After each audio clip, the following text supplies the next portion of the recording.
Hi, I'm retired NYPD Detective Vic Ferrari, and welcome to NYPD Through the Looking Glass podcast, where you get unique insight into the New York City Police Department.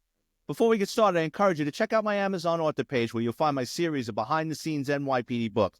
They're $10 paperback, $2.99 ebook download, including my latest NYPD Presumption and Dysfunction. Speaking of writers, today's guest has a fascinating story. After serving almost 8 years in federal prison, the former Gambino family crime associate Lou Ferrante has turned his life around and become a best-selling author. His new book, Borgata, Clash of the Titans, A History of the American Mafia, is a fascinating read and is available on Amazon.com. Lou Ferrante, welcome to the show. Thanks, Vic. I'm really happy to be here with you again. Lou, I can't thank you enough for being on the show. Before we get rolling with your book, could you tell our audience a little about yourself? Sure. I actually did 8.5 years in prison, 6.5 in the feds, 2 in the state, consecutive. I faced life in prison. I had 3 cases: a Secret Service case, an FBI case, and an organized crime task force case. And I copped out to 13 years, did not snitch on anybody, went away, did my time. While I was away, I hired and fired 7 attorneys, eventually studied law, reversed my own case from prison, got out in 8.5 years. And in that time, I educated myself and decided I was going to go straight. I realized, you may like this one, I realized that the cops were really the good guys and we were the bad guys. And I turned my life around and I figured out that, I was doing things wrong and I had to get my life on track. And, you can't run around sticking up and hijacking trucks and taking safes and vaults, etc. So I just realized that it was wrong. So I gave myself a new direction. I read 18 hours a day, read my first book in jail, read 18 hours a day, eventually studied law, philosophy, history, and taught myself the law, and reversed my own case and taught myself how to write and began writing books. And I've been pretty successful at it. My last book, Mob Rules, What the Mafia Can Teach the Legitimate Businessman, was an international bestseller translated into 20 languages. And my newest book is a trilogy about the American Mafia, the history of the American Mafia. And that's volume 2, Clash of Titans. The first volume was Rise of Empire. And I don't glamorize the mafia. I know it's a dirty world. I lived it. I understood it. And my research has led me to only confirm that it was always like that and probably always will always be like that. But I give it to you like it is. I debunk a lot of myths that a lot of people have always heard about Frank Costello, Lucky Luciano, and Albert Anastasia. And I'm able to see, with the insights I have and the experience I have, I'm able to see if something's BS. And I'm able to then go deep into the research and find out where the rumor might have started, how it got into print, and why we've been repeating it for decades. And I'll debunk it and explain to the reader why this could have never happened, and then give them what probably did happen. So a lot of the readers who read my book, I've received a lot of fan mails that do tell me they appreciate that. They feel like it's a new take on mafia history, and it all makes sense, which is really refreshing to people. You know, when I started reading your book, first of all, I'm a huge fan of the 1991 movie by Oliver Stone. I've read a lot of books about it, but your new book, Borgata, Clash of the Titans, A History of the American Mafia, I purchased this late Saturday night, and it's 425 pages, so it's not a leaflet. And I was so hooked, I was watching it between commercials on Sunday, watching football to get ready for this interview. I couldn't get enough of it. And just go into how your book starts and where it takes us. Okay.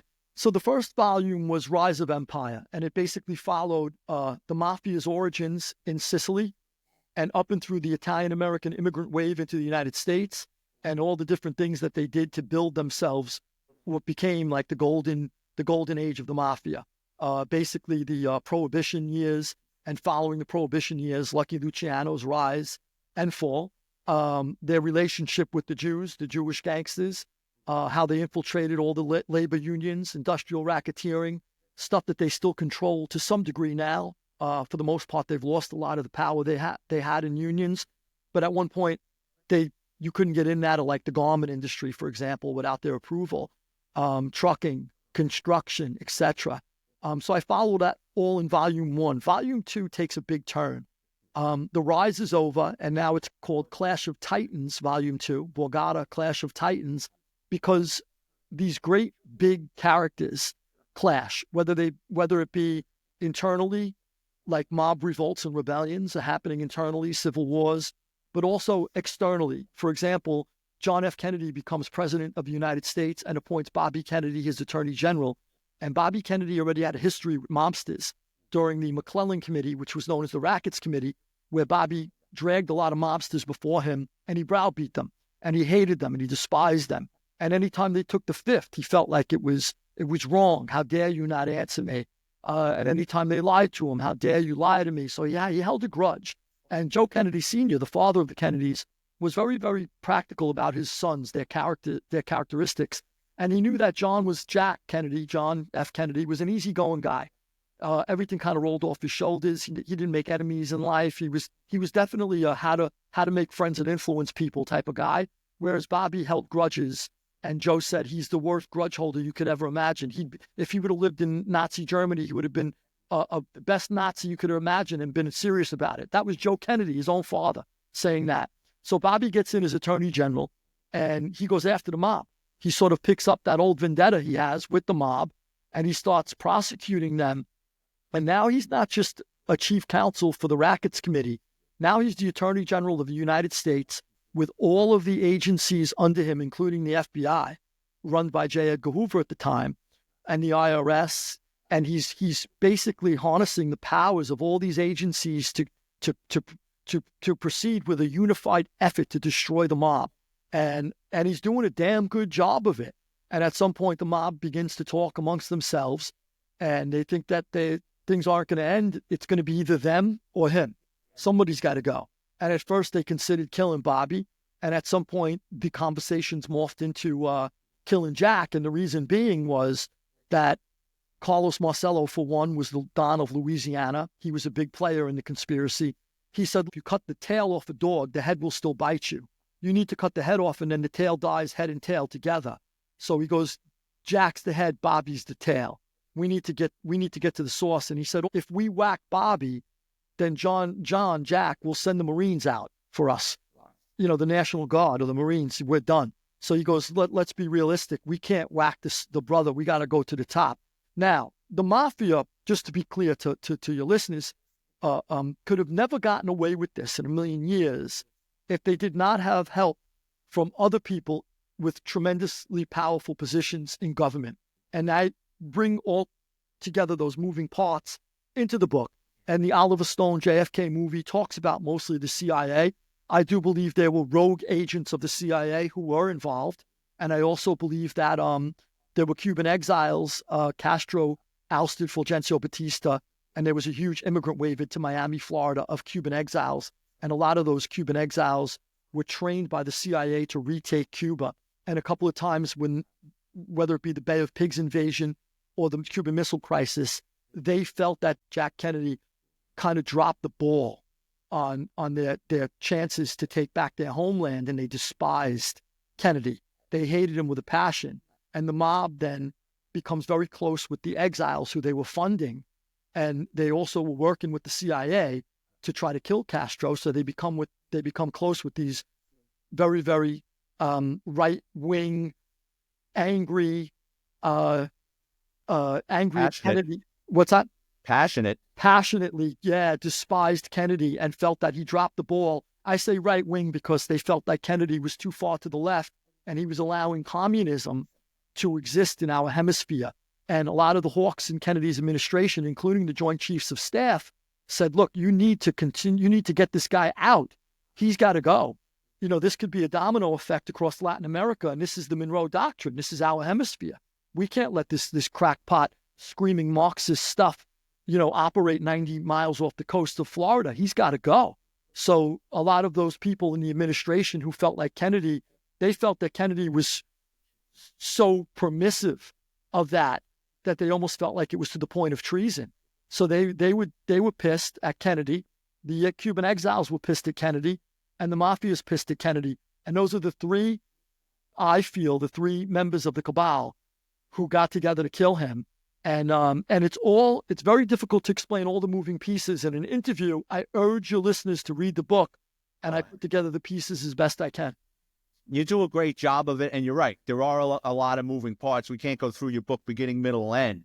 But it puts all these major players together, and it's like the enemy of my enemy is my friend, and it makes sense.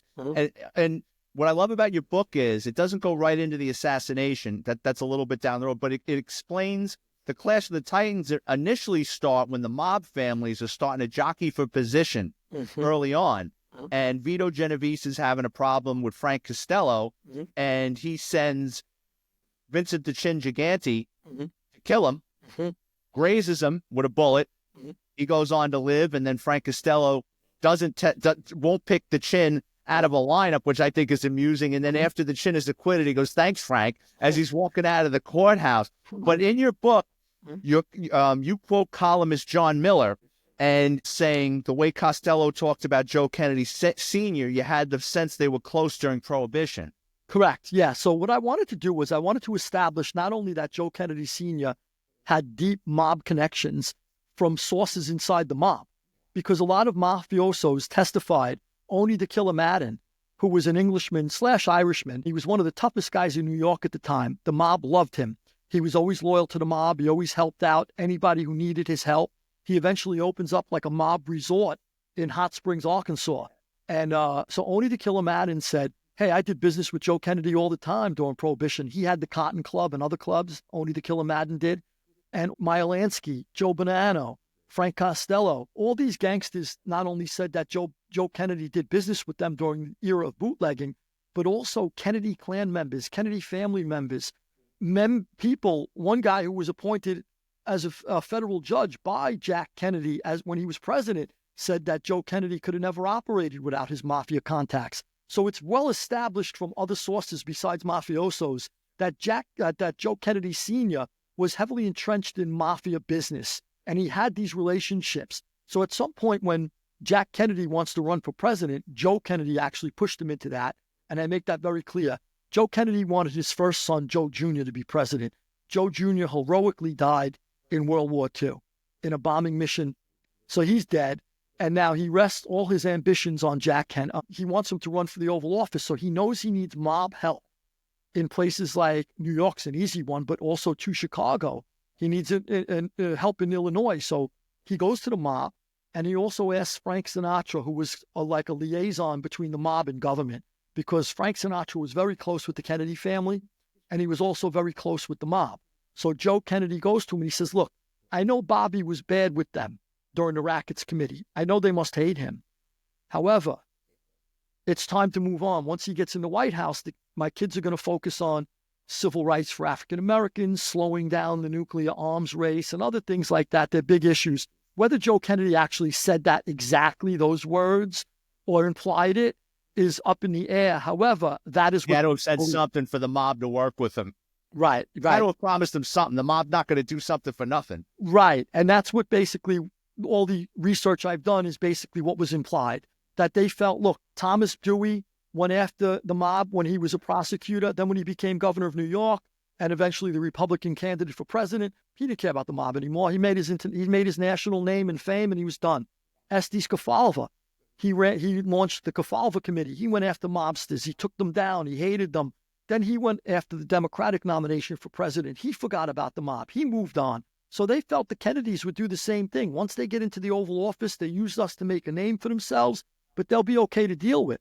They never expected that Bobby would be attorney general. So they helped them get in. They dumped millions of dollars into the West Virginia primary during the Democratic primary, where Jack Kennedy beat Hubert Humphrey and eventually becomes the Democratic nominee. And then during the general election, they ended up backing Kennedy. However, two mob bosses and a union leader who refused to back Kennedy because they did not trust the Kennedys. They felt like there was too much bad blood between them and the Kennedys during those hearings.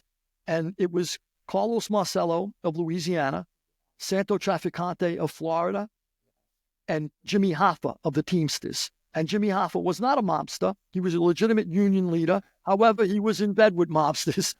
He was heavily entrenched with the mob. And, part of it was his own doing, but a lot of it was also, too, you could not be president of the Teamsters back then without having the votes of the locals around the country. And who controlled the locals around the country? The mob. So the mob would have to cast votes for the president. And you need to make those locals happy, or they're not going to cast a vote for you. They're not going to put you in as president. So Hoffa had no choice but to deal with with the mob.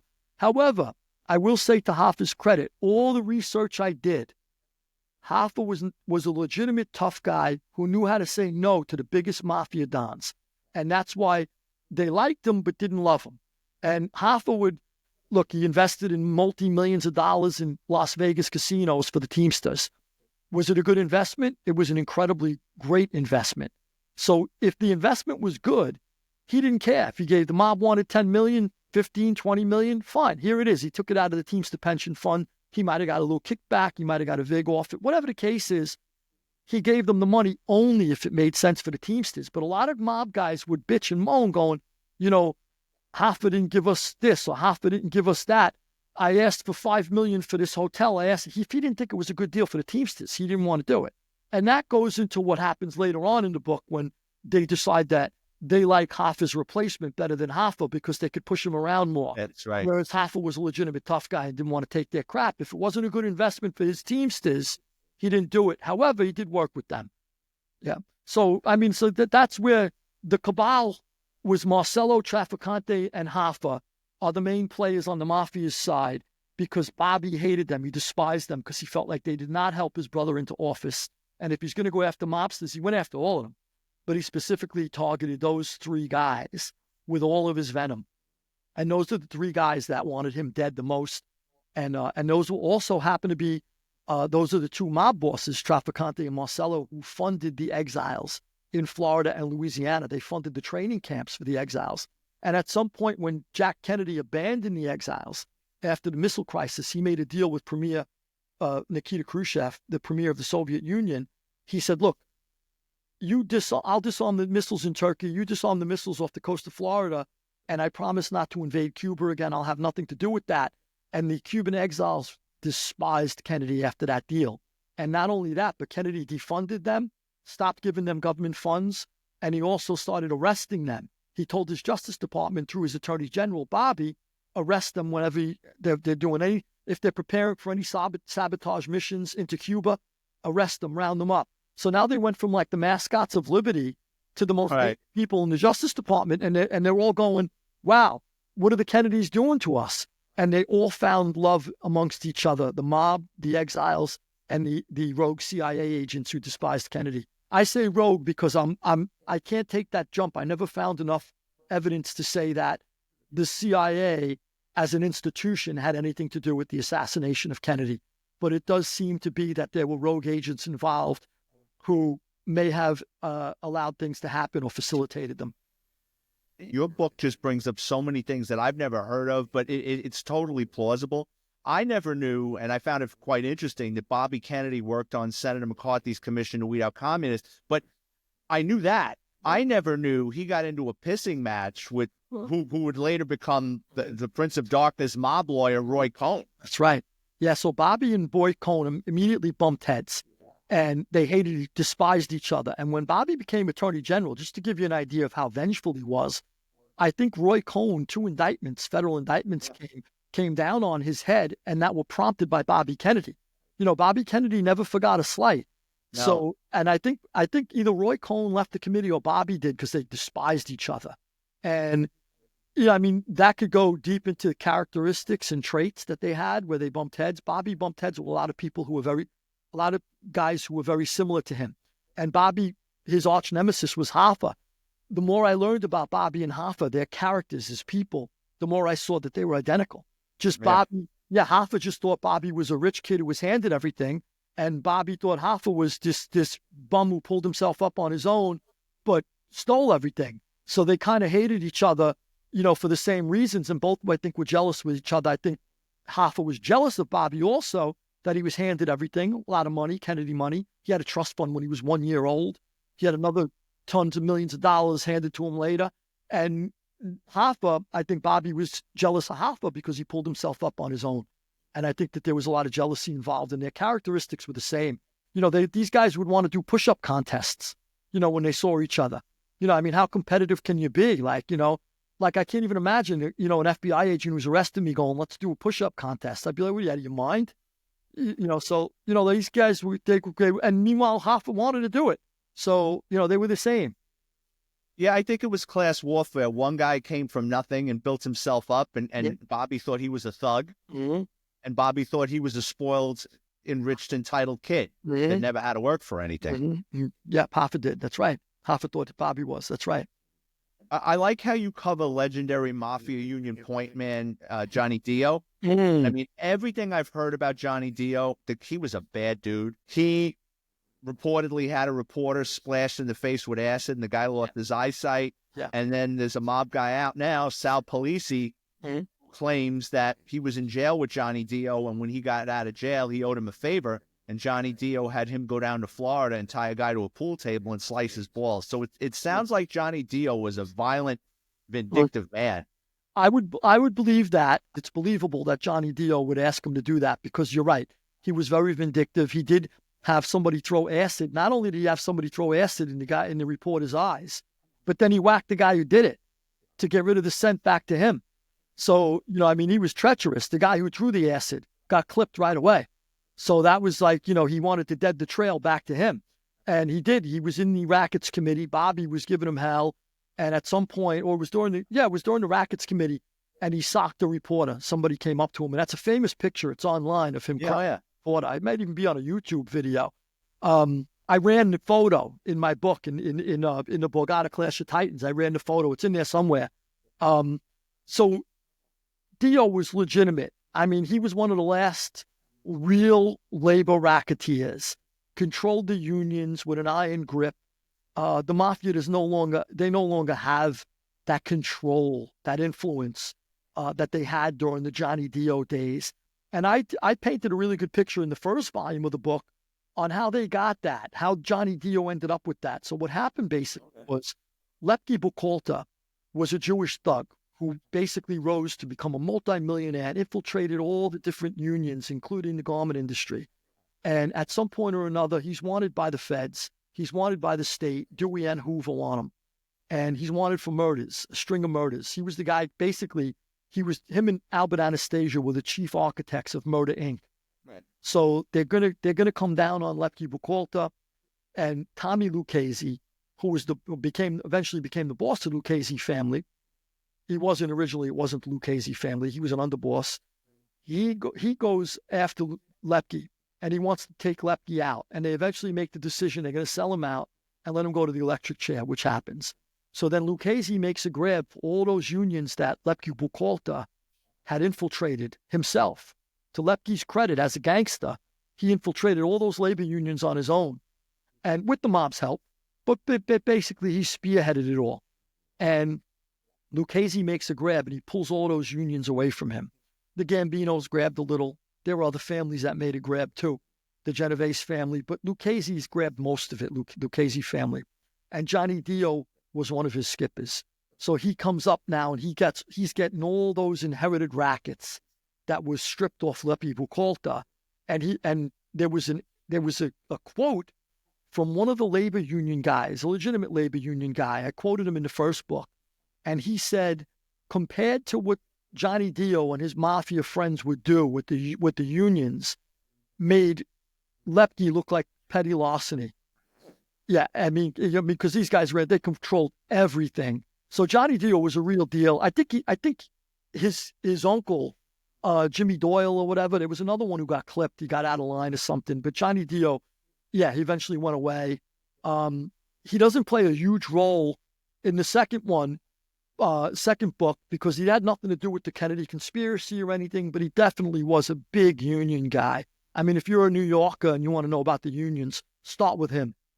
Your book bounces around the different Mafia crime families, and I found this fact amazing, and it totally makes sense. Sure. I didn't know that Sam Giancana from Chicago Mob was just everybody. I was under the impression he ran the Chicago Mob, but what you say makes sense. He was just like Fat Tony Salerno, a figurehead, while the Chin, Vincent the Chin Gigante, ran the Borgata from downtown.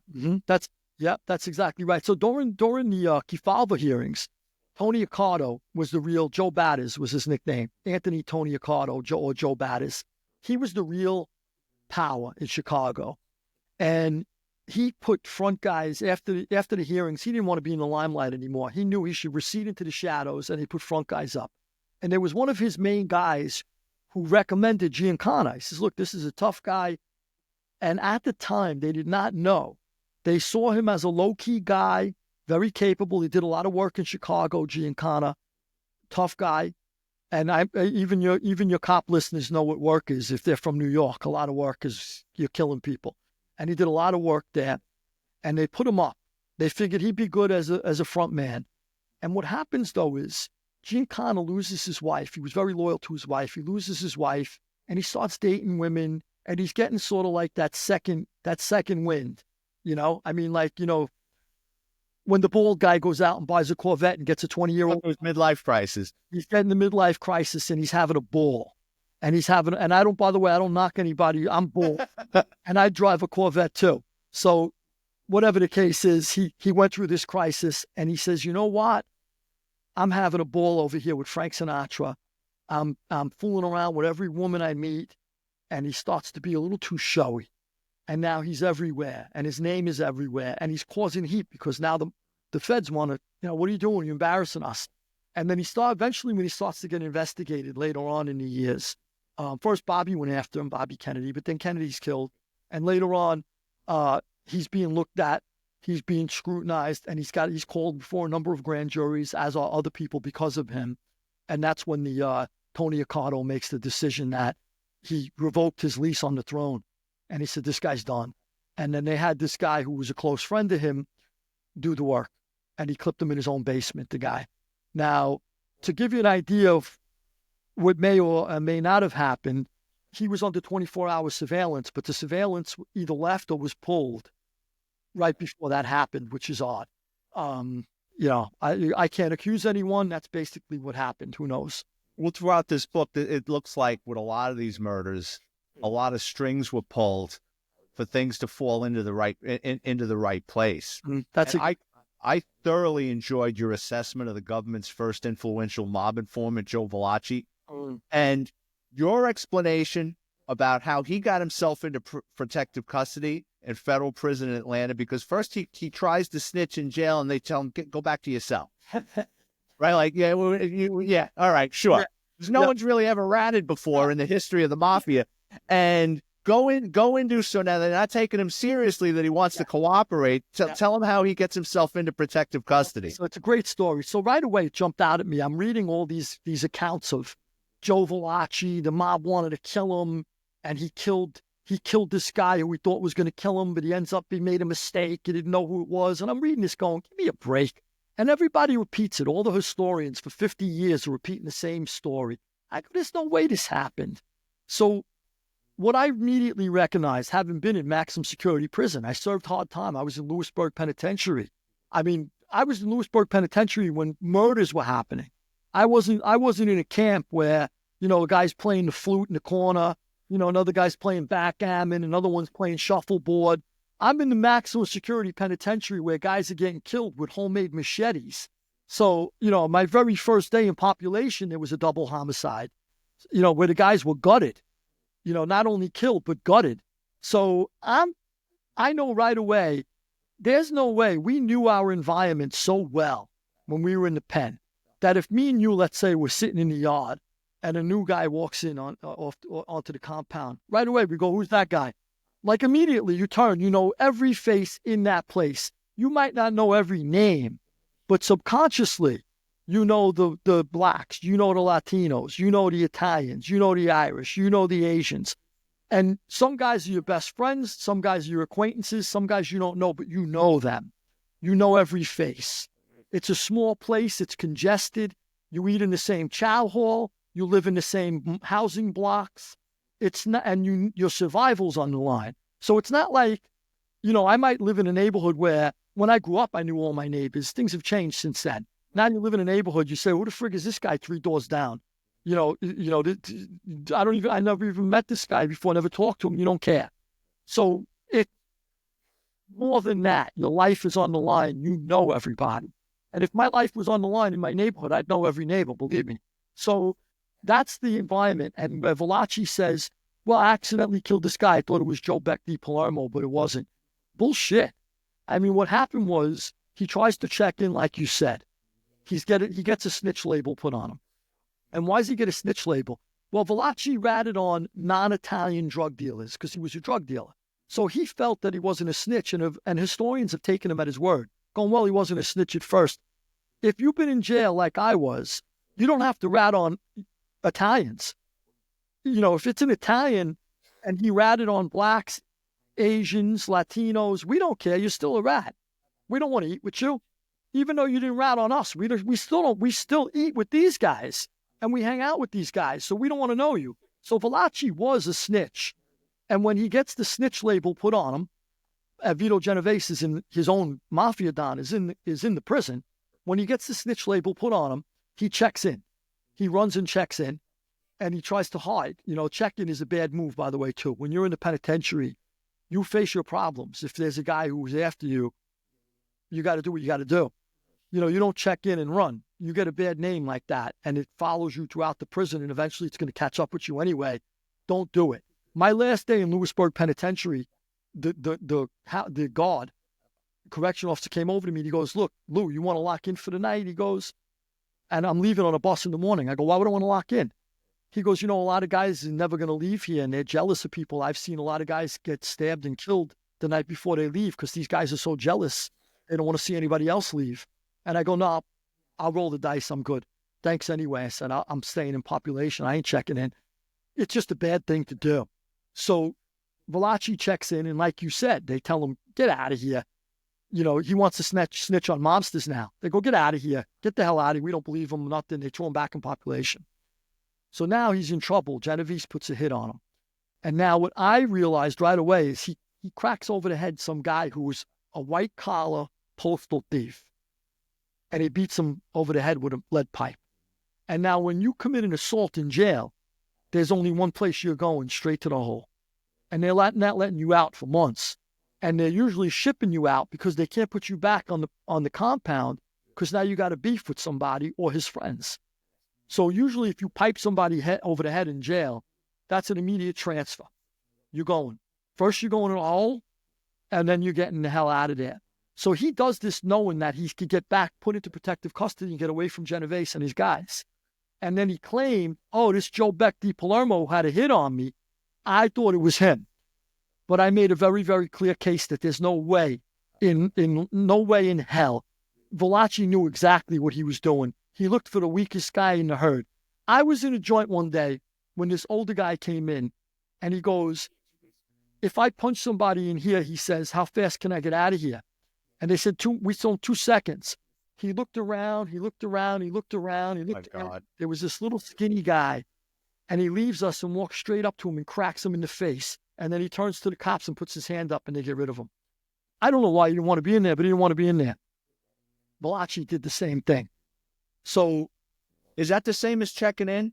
It's a check-in. It's a check-in without, like, guys do check-ins a different way, right? So I know, but what I mean is, like, for what the move that guy pulled, will he be ostracized when he gets out? Definitely. We know it's a check-in. So, okay. Like, you know, like the administration, the warden and his, you know, the housing officers, they might differentiate between that's an assault, this is a check-in. To us, it's a check-in.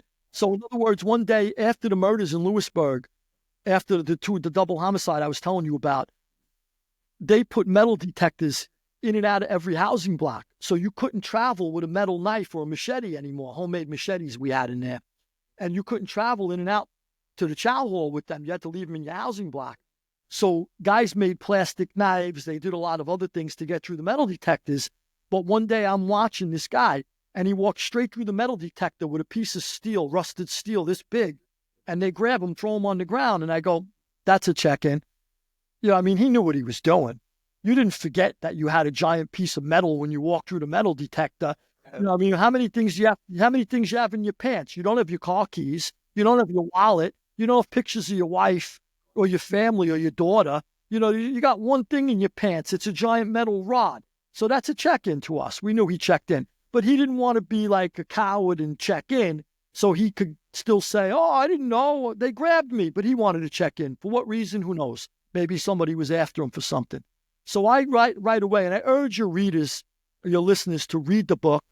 And really, really, I get into the details of how you know when somebody's lying and how it don't make sense. Because I've been in jail and I also lived a life. So I kind of know what's right and what's just like, I can't tell you the subculture of police. You know that inside and out. We have to watch cop shows and we have to get it from a third party. Some jerk who graduated from Harvard or Yale or Princeton, who's a writer in Hollywood and talks to somebody like you, and then goes and tries to write it. So we're kind of getting it from a third person, and we're on the edge of our seat with these cop shows. But that thing you wrote about Valachi, though, I'm sitting there and I'm reading, I'm like, that makes total sense. I mean, just the way you spell it out about being in federal prison and the way it is, and and he got him to double down. So first he ratted on non-Italians, and they're kind of looking at him odd, and then he tries to check in, and now he's like, now he's got to fully commit. And like you spell out in the book, he picked the skinniest guy in the yard who was a white-collar criminal. The guy's not really a criminal. He's not going to fight him back, and he killed him. Yeah. And I think killing him, he died 3 days later. So I think Valachi just wanted to check in. I think that when the guy died, then he's in heat, but he's ratting anyway. So he easily gets out of that murder. He's forgiven for that murder right away. So I don't know. I think he wanted to check in, pipe him over the head, get the hell out of there. And as a byproduct of that, the guy drops dead. So now he's got a body on his hands, but he's got a lot to say to talk his way out of that one. So he starts telling on Vito Genovese and the rest of them. And then Bobby Kennedy seizes him. By the way, it started out as DEA, or the drug enforcement before the DEA, drug guys back then, the narcotics guys. And they got, Bobby Kennedy ordered the FBI to grab him. And they seized control of Valachi. They bring him to an army barracks, and they start debriefing him. And then they used him for the hearings, the famous Valachi hearings, that they put him in front of the Congress. And Congress then, basically asked him everything up and down. And J. Edgar Hoover was dragged into that, by the way. He did not want to go after the mob. And this is interesting. I go into it deeply in the book. Hoover never wanted to go after mobsters. And the reason why, a lot of people go, well, the mob had pictures of him in drag, and they knew he was a homosexual, and they had all that dirt on him, and they were going to uncover him. Being gay in the 1960s was not institutionally acceptable, or society did not accept it as they do today. Back then, it was like something, it was like anathema. You couldn't do that. So, gays had a really hard time in the 60s. And, Hoover, they say he was going to be smeared as a homosexual. I don't believe that. Bobby at some point tried to do that to him. Bobby tried to dig up evidence that he was gay and tried to smear him as gay, knowing that it would destroy his career back then. Now, nobody would care, as I said. But back then, it's the 60s.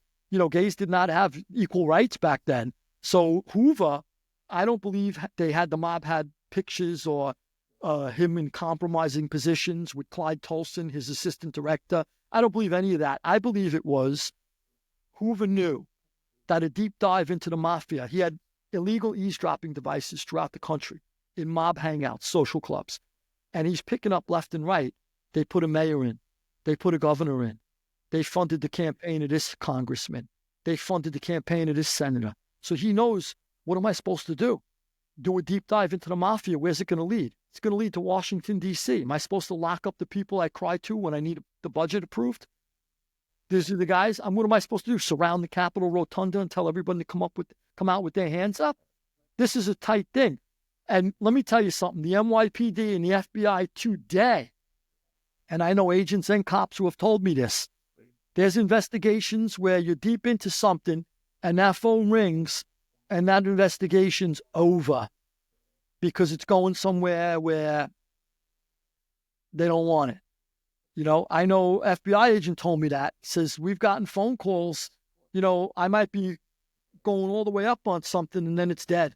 Investigation's over. Maybe it's going to a senator, a congressman, a local, somebody, a high-paying donor, where they call it quits on that. So it happens. Now, that's not the agent's fault or the cop's fault.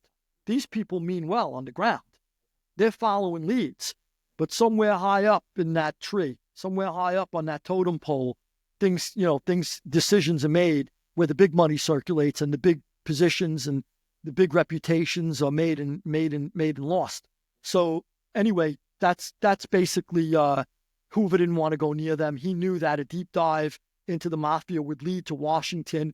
And I think that he even told Bobby in so many different ways. I lay it out in the book, and it's heavily sourced, my book. I don't shoot from the hip. The source notes are in the back. You go to the back, there's 30 pages of source note. Yeah, this is 10 years of research.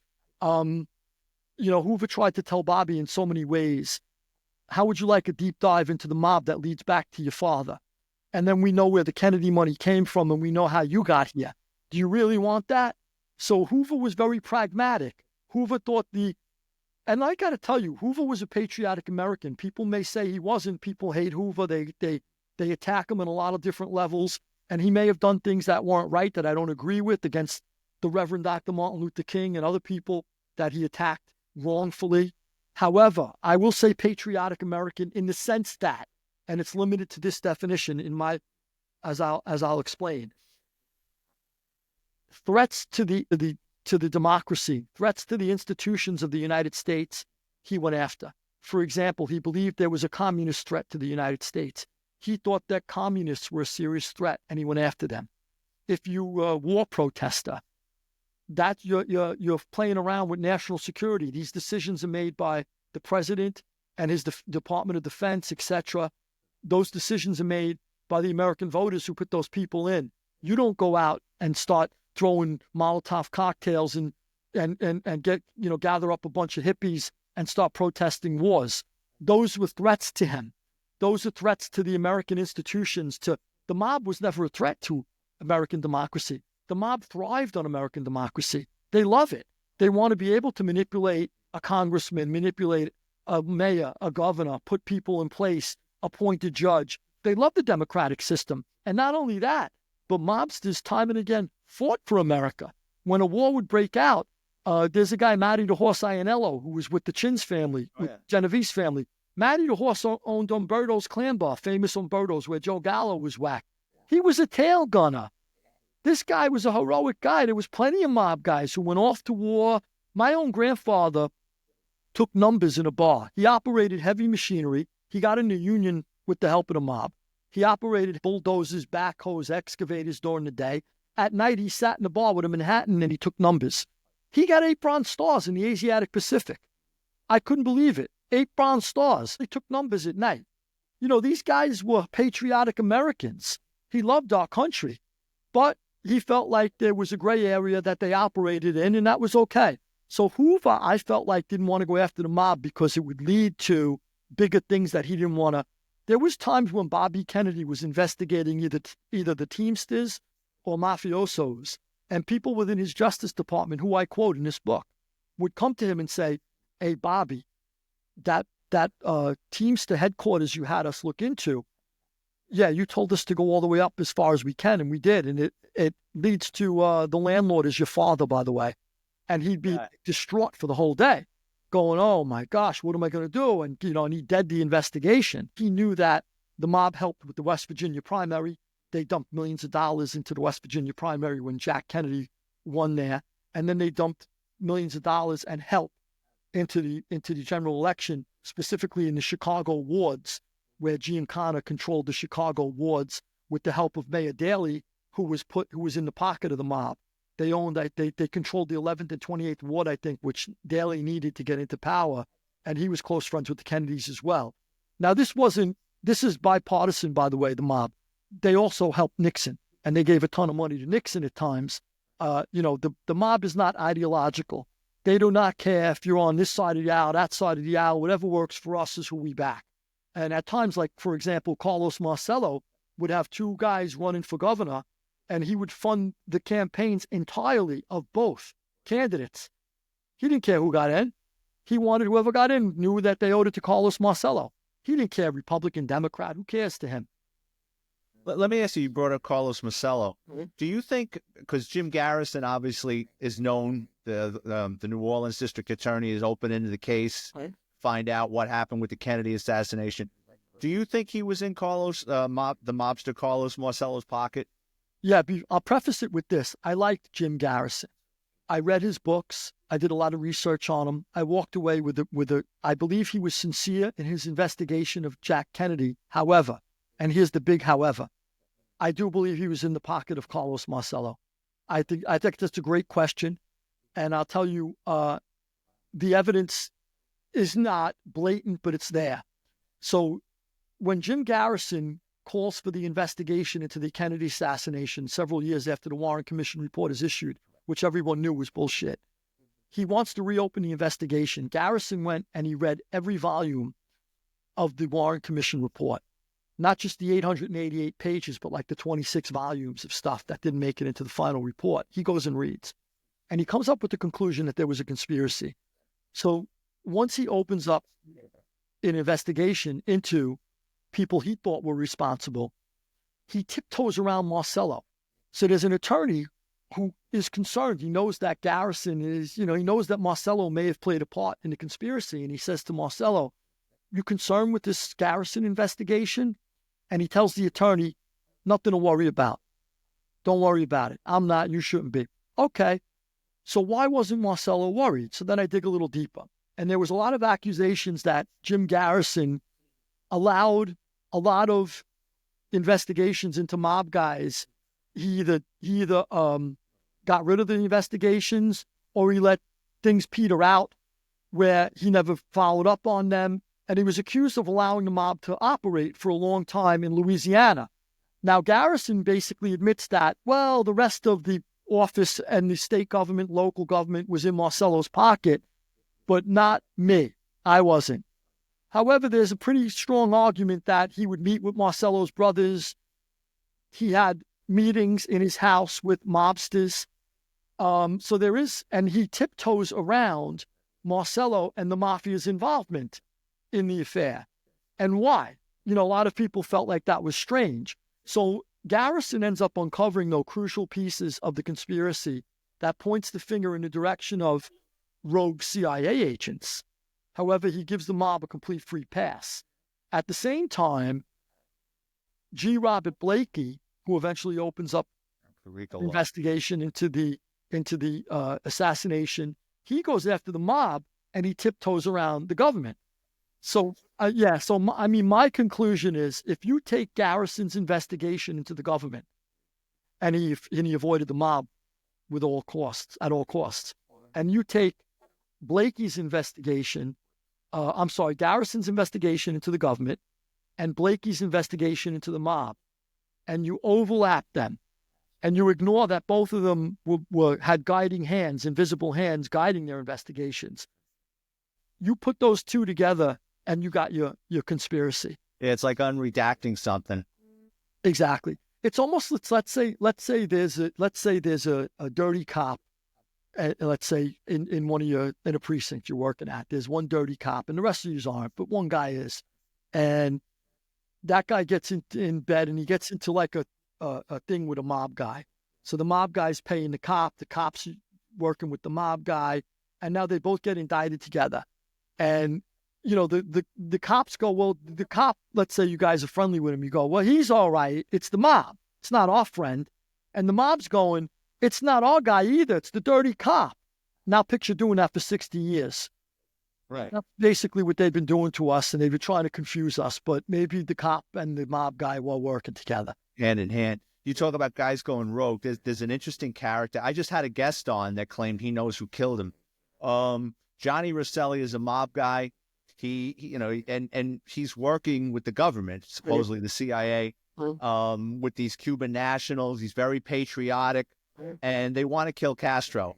And at one point, your book's got a great quote.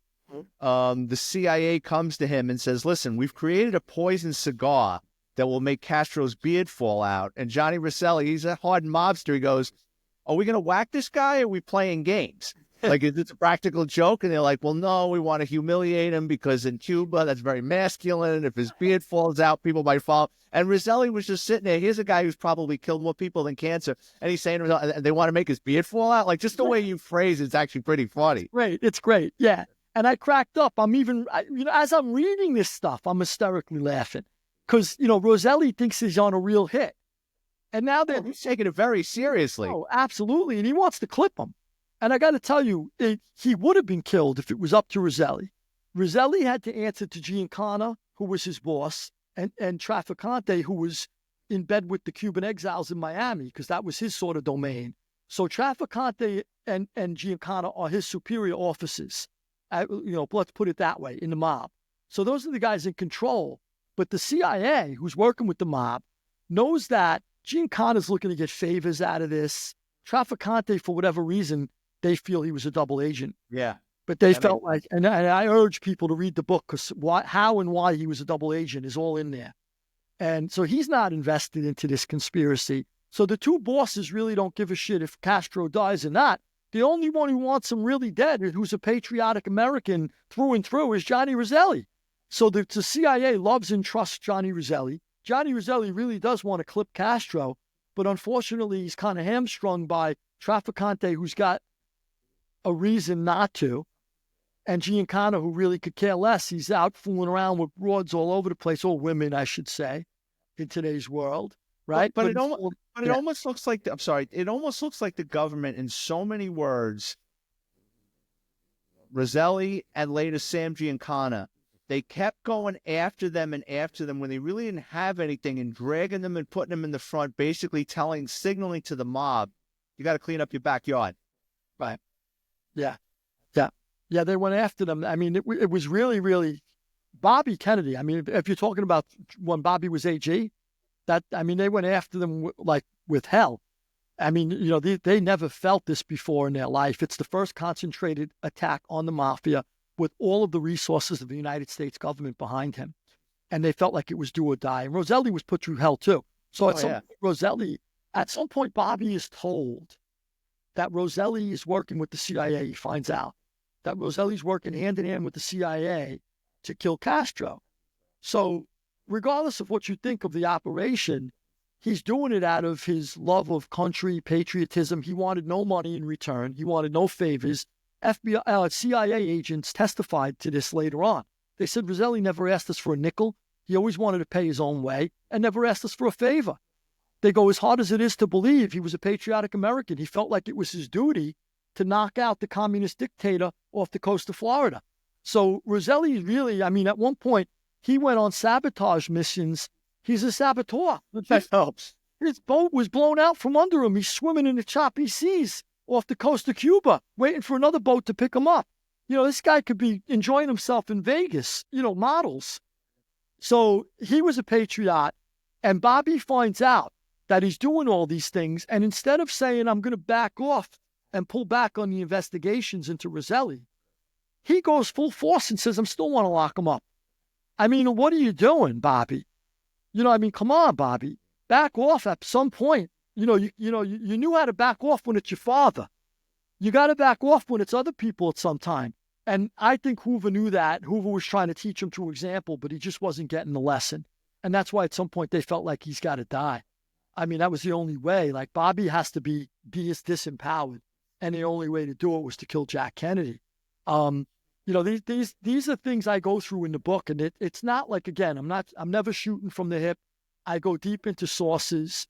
I don't think any historians I read go as deep into sources as I do, because I got a chip on my shoulder, right? I came from a different world.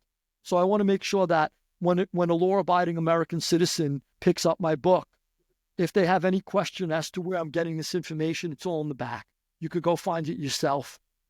So I have this, like, you go out of your way to make sure that you cross your T's and dot your I's, and I do it at every turn. Well, coming from your world, what I wanted to ask you is, because you came from a criminal background, you were involved with the Mafia, and you were in prison, and prisons are segregated into different races, right? That's just the way it is. No one makes them that way. They do it on their own. The blacks stay with the blacks, the Asians stay with the Asians, the Spanish stay with the Spanish. Crazy Joe Gallo is a pivotal character in your book. And it almost seems like it starts in prison, where he starts hanging out with the blacks, and then when he gets out of prison, he's like an equal opportunity employer mobster. He's got an Egyptian working for him. He's got a midget, Mondo the midget, running his clubhouse for him. The mob must have thought he was out of his friggin' mind. That's right. Yeah. So Gallo's the Gallo brothers, Larry and Joey Gallo, launched the first Mafia rebellion. So these guys were in volume 1 of my trilogy, the Borgata trilogy, volume 1. I covered the rise of the 5 families and how they started in New York. And by 1960, these guys The commission was formed in 1931 or 32, where these guys put together these families. And now you're talking 1960, 30 years later, the same guys, there's some change of guard. Anastasia gets clipped. He's replaced by Carlo Gambino. There's a few guys who change. But for the most part, the same guys are in place. And for example, Joe Bonanno, who started out in the early 1930s, 1960s, still the boss of the Bonanno family. Joe Profaci eventually became the Colombo family, but it was the Profaci Borgata in the beginning. Profaci's there since the 30s. He's there in 1960. So these guys are up and coming, and they're going, who are these old bastards who got all the money? They're worth hundreds of millions, and we're scraping the bottom over here. I can't buy a peanut butter and jelly sandwich, and I got to go kick back to this guy. So they're starting this like undercurrent of rebellion in the Borgata. And eventually the Gallos go, you know what, we could get rid of Profaci. And they make a move. And it backfired. They blew it. I can't go into it here, but again, I urge your listeners to read it. Yeah, I don't want to give everything away. Yeah, I don't want to give it all away, but also, too, it's complicated, but they blow it. It's enough to say that they blew it. And now Joey Gallo, they want to kill him. They hate him because he's so different. Like you said, he's got this hybrid crew. And, it's supposed to be you're supposed to be a full-blooded Italian. Now, Right. Don't get me wrong. There's always, look, Hughes Apple's Macintosh was Carmine Jr. Persico's right-hand man. He's an Irishman through and through, one of the toughest guys in the mob. My friend Vic Arena told me, look, you meet this guy, you met a gangster. And he was Irish. So you could have an Irish guy in your crew. Jimmy Coonan was my dear friend. We treated him like a Mafia Don, an Italian Don. The Italians did. I loved Jimmy. I treated Jimmy as if he was John Gotti. There's Jews in every crew. You got a Jew here and there in every crew. We treated them okay because they're tough guys. They were tough guys. I had a Jew in my crew who'd do anything. He was one of the toughest guys in my crew was a Jew. And believe me, if we had a beef with somebody, you'd rather I came after you than him. You were in trouble if he came. So there was always a guy here and there in every crew. But Joe Gallo had a whole entire crew. A Syrian, an Egyptian, a black, a Puerto Rican, a Jew. The midget. Who's got a midget? This is like right out of like DEI. Like DEI, a DEI office put together his crew, right? This is like, you can't even make this up. So like if Hollywood had to do a movie. Right. And by the way, I started pitching this to Hollywood. So you've heard it here on the Vic Ferrara show first. That's my idea. I don't want to go too far because it's too good of a story, and I want people to read the book. But Joe Gallo gets killed. You explain who killed him. And the killers go up to another mobster's house in upstate New York. And one guy figures out that they're going to kill him. And they know he's had a problem with his wife. So he figures out that they're going to lure the wife to the house and they're going to kill the both of them. So the guy goes, yeah, I got to get a pack of cigarettes. I got to make a call. Yeah. And then he calls up the guy and he goes, I know what you're going to do. Yeah. And after denying it, the guy is like, well, what do you want me to do? And he's like, yeah, I'll tell you what I'm going to do. And I don't want to blow it. No, it's okay. You could talk. Let's talk about it. It was a great story. So did that guy go into witness protection? He did. It was Joe Fish Luparelli. And the guy clipped a lot of people. I think he admitted to like a half a dozen murders. So he knows how it works, right? So then they're on the lam. It's after the Gallo hit. That's why that whole The Irishman, Oh, no. I got to tell you, Martin Scorsese needs a swift kick in the ass. I got it. He really does. Somebody should stick the toe of their boot right up the crack of his ass because he keeps making these movies without doing any research. Call me up. I'm not expensive. Call me up. Call somebody up and get the real deal. He makes The Irishman $200 million. And The Irishman was, let me tell you something, that guy Sheeran, he was a legitimate gangster. He had something to do with Russell Buffalino. I was telling you, there's always a tough Irishman somewhere. He was a legitimate tough Irishman who had something to do with the mob. But there's no way he clipped Hoffa. And he admitted that somebody else did it at first. Then he said somebody else did it. Then he said somebody else did it. Then he says he did it. And by the time that came, the end of his life, he's just trying to make a buck off it. He's dying. He wants to leave a few dollars to his daughter or something. And he's lying. We know he's lying because he also said he did the Gallo hit. Not impossible. We know he didn't do the Gallo hit. We know who did it. Sonny Pinto did it. Sonny Pinto was on the lam in my time. The Colombo family was still dishing out money to Sonny Pinto on the lam in my time. Let me ask you a question about that. Why did they allow Sonny Pinto to live? Well, Sonny Pinto did what he was told, so there's no reason to clip him. If they feared he would be a rat, they would have killed him. But he cleared it. So when Sonny Pinto gets word that Joe Gallo's in the clam bar, Umberto's Clam House, he gets word, and he doesn't just strap up and go. He calls Joe Yacovelli, who was the consigliere at the time, and he was running the family. He calls Joe Yak and he says, look, I got a beat on Joe Gallo because he's up the block. I could take him out right now. Joe Yak says, what the frig are you waiting for? What are you calling me for? Go do it. In other words, you know there's a contract on him. Don't call me. But he cleared it. He cleared it with Joe Yak. So Sonny Pinto hangs up the phone. He says, look, strap up. We're going with our own cars. Usually you got to get a stolen car. You might use a legitimate car as a crash car because you want to, in case the cops roll onto the scene, somebody's got to block the street, right? Let the guys get away. So you want a crash car. If there's a good Samaritan, you crash into them. But you need stolen cars. You need a crash car. He goes, we're going with our own cars. We don't have time. So they go with their own vehicles. They pull up. Sonny Pinto and two other guys are going in. Joe Fish, Lou Ferrante, who became a snitch, like you said, and we could talk about that. He's on the opposite corner watching the whole thing. He's in the crash car. So he watches Sonny Pinto go in. And Sonny Pinto, as soon as he goes in, he hones in on him. And he says, die, MFer. And he starts unloading.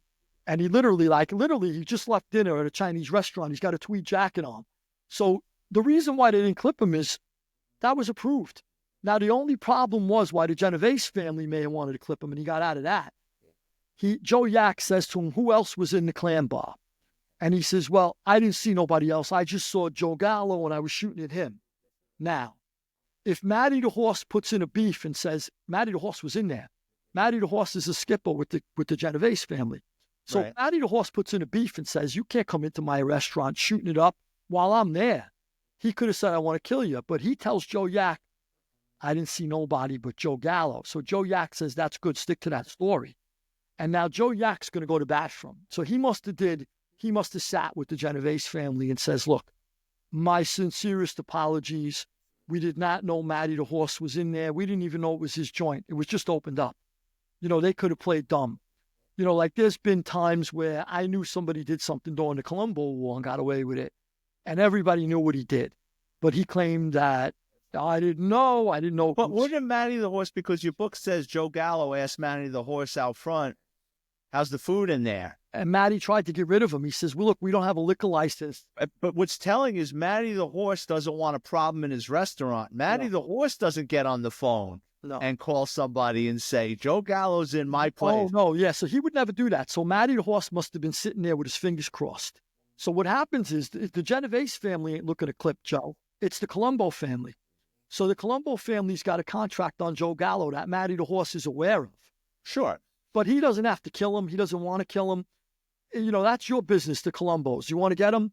It's different if they got you want to do a favor for another family. Let's say you're with another family and I know you've been looking for this guy for years and you're close with me. Let's say we're Gumbadas. We're paisanos beyond the fact that it's two different families. You're from this family, I'm from that family. But let's say I'm with the Gambino family. My dear friends with the Bonanno family. This is a true story. A friend of mine became a skipper in the Bonanno family. We're childhood friends.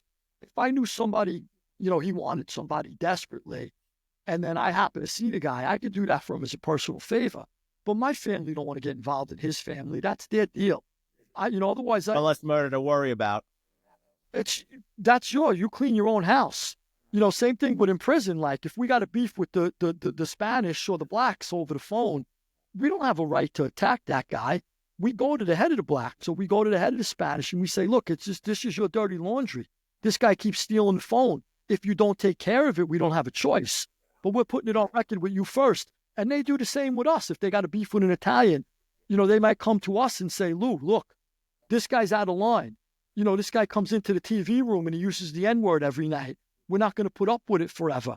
And I'll say, look, do me a favor. Give me till tomorrow. I'll get back to you. Then I go and grab the guy.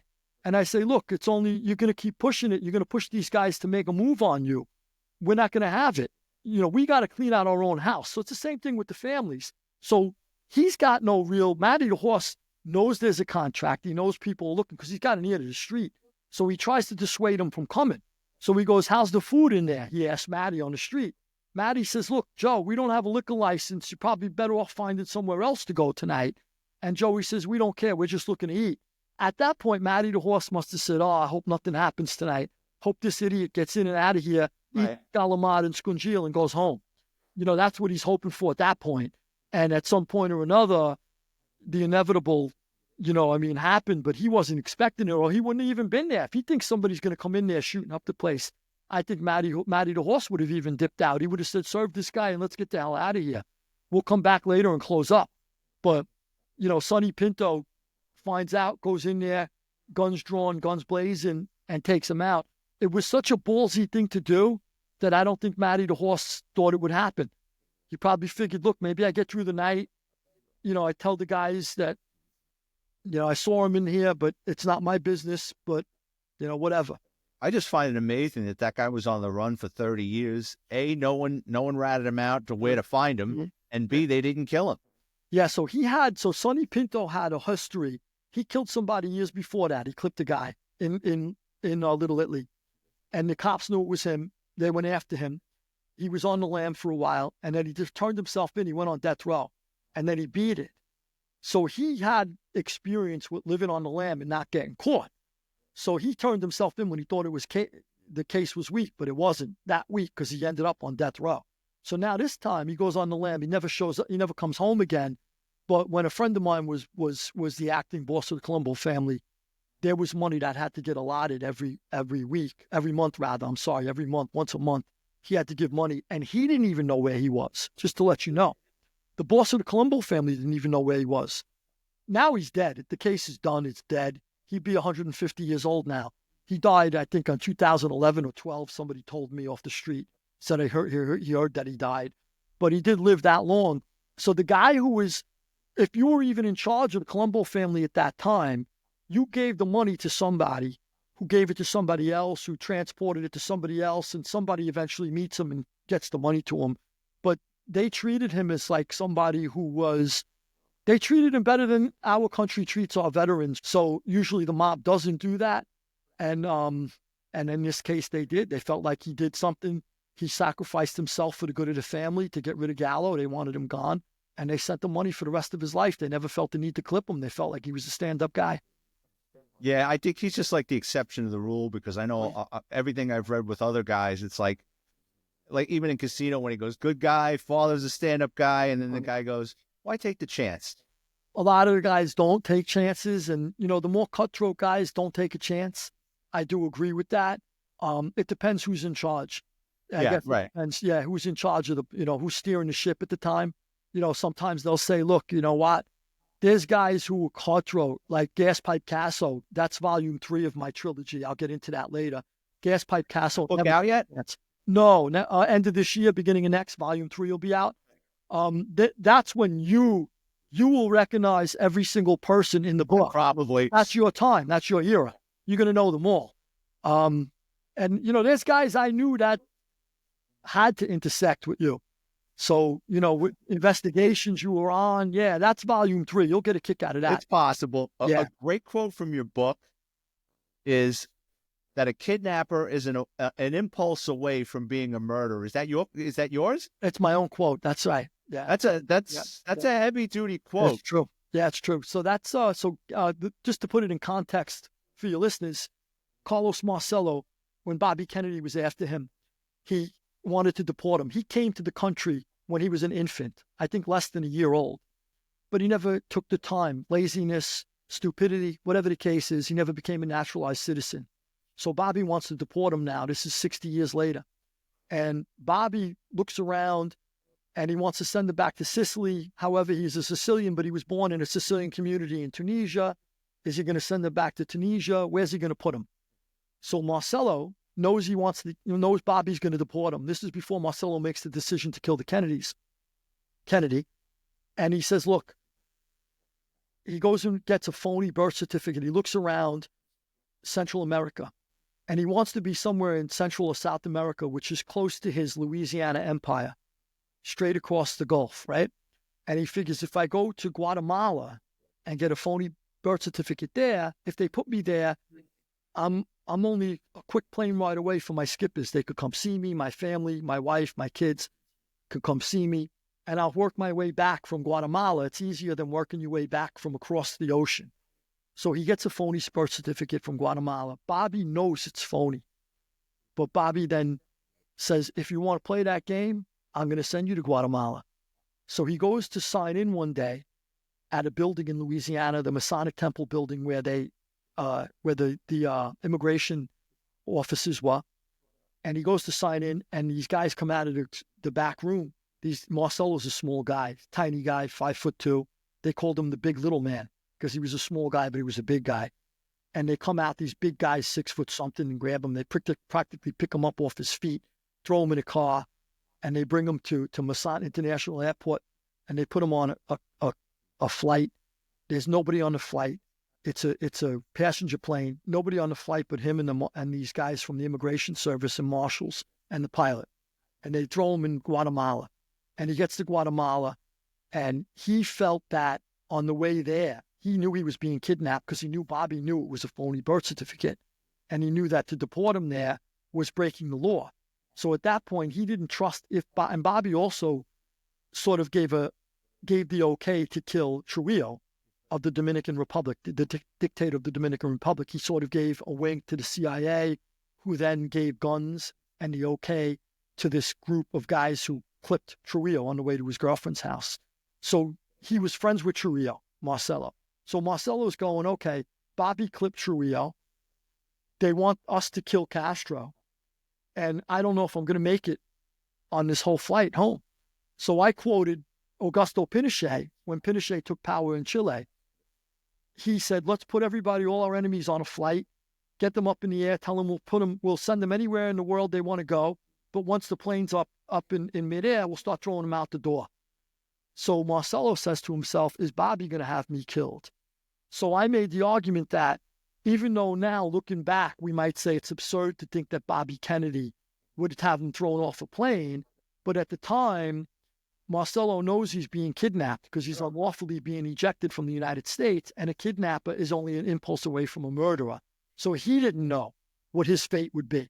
And that's where that quote came from. I'm glad you pointed that out. I'm glad. No, I thought that was a heavy-duty quote. I was wondering if you got it from a book, but no, I mean, it's a great book. Yeah. Another guy I just want to touch upon is he kind of reminds me of G. Gordon Liddy, is this William King Harvey. Oh. I mean, and just like G. Gordon Liddy, he's FBI, he's CIA, he pops up everywhere. Yeah. And whenever he screws up or goes a little too far, they send him to Rome, or they send him here, they send him there. Yeah. He's got the secrets. So William King Harvey is known as America's 007. And he was the closest thing we had to like a secret agent who got a license to kill, right? And originally he was in Berlin, and when the city of Berlin was split between East and West, and he did this tunnel into East Berlin where he wanted to sort of like see if he could get people out and see if he could get intelligence through the tunnel, and tap into their phone lines, etc. And the Stasi was running East Berlin for the KGB, with the KGB. So at the time, this is before the Stasi, I should say, but KGB. And he's got a little bit of a legendary reputation from Berlin. Then he comes back to the States, and he's put in charge of the hit on Castro. And he becomes extremely close friends with Johnny Roselli. They fall in love with each other. I mean, these guys are like the best of friends. And now Harvey is such a like gritty, tough guy, anti-establishment, rogue CIA guy that he don't give a F who's who. And when Bobby, during the Cuban Missile Crisis, they tell Jack Kennedy makes the decision to quarantine the island and tells all the saboteurs, stand down. And Harvey says, F you, send the saboteurs in. I didn't hear that. It was like, I didn't get the order. Bobby Kennedy says, I'm the Attorney General. How dare you? And Harvey says to Bobby Kennedy, if it wasn't for you and your effing brother, we'd have Cuba back. And Harvey was a tough guy, and he's screaming at the top of his lungs, veins coming out of his neck, and he pretty much accused him and his brother, Bobby and Jack, of treason. which people will argue wasn't treason, but in Harvey's eyes, Right, sure. Harvey felt like it was just way overboard. And he was a legitimate tough guy, but he took a liking to Roselli, went to bat from his whole life. Yeah, he's an interesting character. I had a piece of trivia for you, and I don't know if you know this. So early on, we touched upon when Frank Costello's assassination attempt, he was out with a columnist by the name of John Miller. John Miller, yeah. Okay. Did you know John Miller? Do you know who John Miller Jr. is? Of course. So John Miller, during my time, was chasing around John Gotti. Yeah. He was not only a reporter, but then he went on to become, I think, the commissioner of police or something. Yeah, no, he became the NYPD chief spokesman from 1994 to 1995. Right. But like he used to hunt, he used to hang out in front of the Bergen Hunt and Fish Club, and Gotti actually was one of the few guys he would kind of go back and forth, give him a couple of seconds worth of. I'd see him on the street on the Avenue. I'd see him. Yeah. He also tracked down Osama bin Laden in a cave. Pre 9/11, I think it was after the 98 bombings of Nairobi and Tanzania. He tracked because he was on the FBI's most wanted list. And here's John Miller in a cave somewhere. John Miller had balls the size of watermelons. First of all, he didn't care. He used to chase John Gotti up and down the street. I remember it clear as day. When Gas Pipe and Chin decided they were going to kill John Gotti, this is all in Volume 3. When they decide they're going to clip John Gotti, at some point or another, Gas Pipe can't get to John Gotti. Right. And they ask Gas Pipe, what the hell is going on? Why can't you get this done? And he says, because John Miller's got his head up John Gotti's ass. I can't get a shot at him with this reporter following him everywhere. It was like he had a 24-hour tail on Gotti. And the history of John Miller, which I cover in Volume 1, is Cindy. I think Cindy was his mother. They were close friends with Costello. John Miller's parents used to go to dinner with Frank Costello, and they were the best of friends. And then Bill Miller ends up growing up and becoming like the arch enemy of the mob. So like a total, like almost like a Bobby Kennedy thing a little, where the Joe Kennedy was in bed with the mob and then Bobby goes after them. John Miller's parents used to go to dinner all the time. The night that Costello gets shot by Chin Gigante, he had dinner with John Miller's parents. I know. I mean, what are the odds? I just want to change gears for a second because I want to plug your other book that I read that's a really good read. It's called Unlocked by Lou Ferrante. And I love both books. This one goes into your life and how you got involved in organized crime. It opens your eyes. You go chapter and verse, the characters you were around, the scores you were involved in, what it's like to serve time in a federal prison. I mean, for me, it was a real eye-opener. I encourage my listeners to check it out. That's available on Amazon, too. And I just had a couple of questions from this book quick, because I know I've had you on here for a while. There was a story in your book where I think it was your uncle or your grandfather did an insurance job and buried the car somewhere with a backhoe on the Grand Central Parkway? Yeah, so my grandfather was crooked. My mother's family were crooked. My uncle was a hijacker. I used to go visit him in Sing Sing when I was a kid. And my grandfather was he was a war hero, a legitimate tough guy, but he drove heavy machinery and he broke the law now and then, took numbers.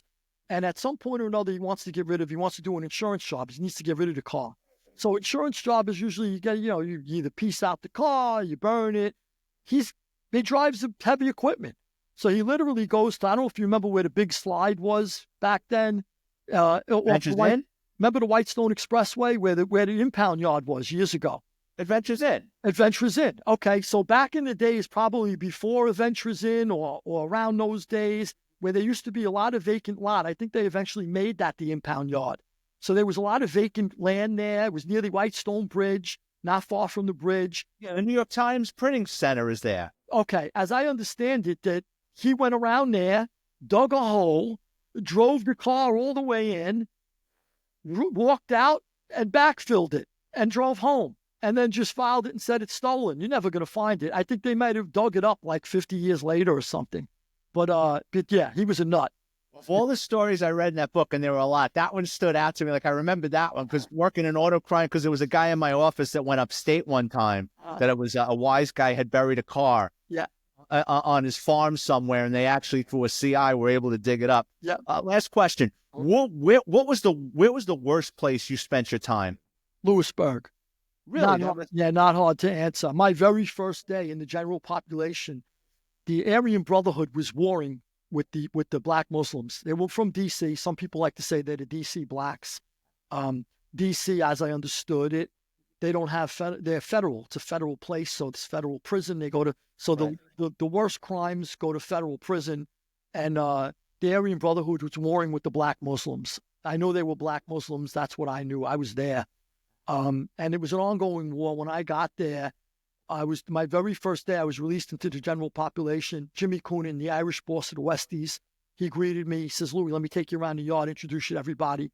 I caught up with a lot of guys I hadn't seen, never knew, that were legends in my world. And he introduced me to the other gang guys too, guys from other gangs. And one of them was the head of the Aryan Brotherhood. And I said hello to the guy, goodbye, went back. They called lock-in. I went back, left the yard. They lock in as soon as it starts to get dark. They can't allow the gun towers want the yard cleared, so they called lock-in. I said goodnight to Jimmy Coonan. I'm going back into my housing block, and the sirens are going off. And one of the prison guards runs by me, and he had like a pen and a piece of leather and a machete, and it's dripping blood. And basically the Aryan Brotherhood went back into the tier block, stripped down to their boxes, and they had a hit list, I think, of 6 or 8 guys they wanted to kill. And they got the first guy, they hacked him up, gutted him. They got the second guy, they hacked him up, gutted him. I read something online not too long ago. Supposedly there was a machete that went straight through his neck, in and out of his neck. They showed me pictures of the guy the dead guys the next day, because they asked us if we knew them, and they wanted to shake us up trying to get information. So they showed me pictures of the bodies. They were hacked to death. And I go, look, I just landed here. I don't know nobody. So, do you want to check in? That goes back to the check-in conversation. You want to check in? You fear for your life for any reason? I go, I don't fear for nothing. I said, I don't know these guys. I don't know Aryans, and I don't know black Muslims. I'm fine. So, P.S., that was the worst place. Double homicide first day. People continued to get stabbed there, and there was a lot of murders before and after. But that was like a hellhole. But those were the 2 murders I was there for. And it's a place where you could be in a medium security, and you think somebody stole your apple, or your pear, or cut you in line, and big deal. You might get into a fist fight. Someone might cut you with a little shaving razor. But in Lewisburg, you get into a beef with somebody, it's life and death. These guys are doing life. They're doing multiple life sentences, some of them. You can't take any more from them. Everything has been taken away from them already. It's hell. So, what's that? It's hell. It's hell on earth. It's Yeah. hell on earth. And I'll never forget when I boarded a bus to leave that place, when my security level dropped at some point, a year and a half later. I'm leaving on a bus, and I remember looking back at that wall and going, thank God I'm out of that effing hell, because it was hell. I had 13 years, and I remember Jimmy and a couple of other guys, they told me, don't even tell anybody, you got 13 years. I go, why? 13 years is a lot of time. I don't have to be ashamed of that. And they go, in here? Not to them. Not to them, not to these guys. Yeah, most of these guys got double or triple that in already, and they ain't never leaving. So, that's why that guy had asked me. I appreciated that, by the way. I met a lot of, they call them hacks in jail. I met a lot of guys, they call them hacks, prison guards, that I liked. I did a skit years ago on Greta Van Susteren when they were attacking prison guards because they were involved in those guys who escaped from Clinton. And I was in Clinton for a little while. So, and I was the first one. Greta Van Susteren thanked me. She goes, thank you so much for pointing out. Because I pointed out that, look, there may have been a couple of crooked guards, but for the most part, those prison guards are good guys and women who live there with us every day. They got to do their job, and they got to figure out how to balance life in a hell where you're dealing with lifers, and you don't want to lose your own life, but you have to also still be a disciplinarian at some point. And most of them figure out how to balance that. And I tip my hat to them. And a lot of those prison guards liked me. I never snitched. They never came to my cell and says, hey, can you tell me something? They knew that was not what I was about. Don't come to me and ask me questions about other inmates. I'm not helping you. But I also kept to myself, did my own thing, and they respected me for that. Where those prison guards, one time, you used to get 50 pounds of food in the state. You were allowed 50 pounds of food. And if they were over by a pound, those prison guards would say, take a pound and go throw it in the pail. or if you were over 5 pounds, they were sticklers with the bastards. In other words, if you're a bastard if you're paying the ass, yeah. If you're a pain in the ass. If I went and I'd had 100 pounds, the guard would say, Lou, don't make the bag look too heavy. Will you do me a favor on the way back to your housing block? Don't make it look too heavy. Get out of here. They let me have it because they knew I wasn't a problem.